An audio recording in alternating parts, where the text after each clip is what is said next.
This week on Beyond Innovation. We've broken down the traditional insurance policy into a lot of smaller policies. So smaller micro policies we call atomic risks.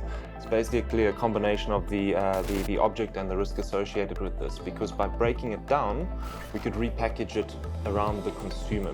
So we want to make it just far more accessible. Unmind is a workplace mental health platform.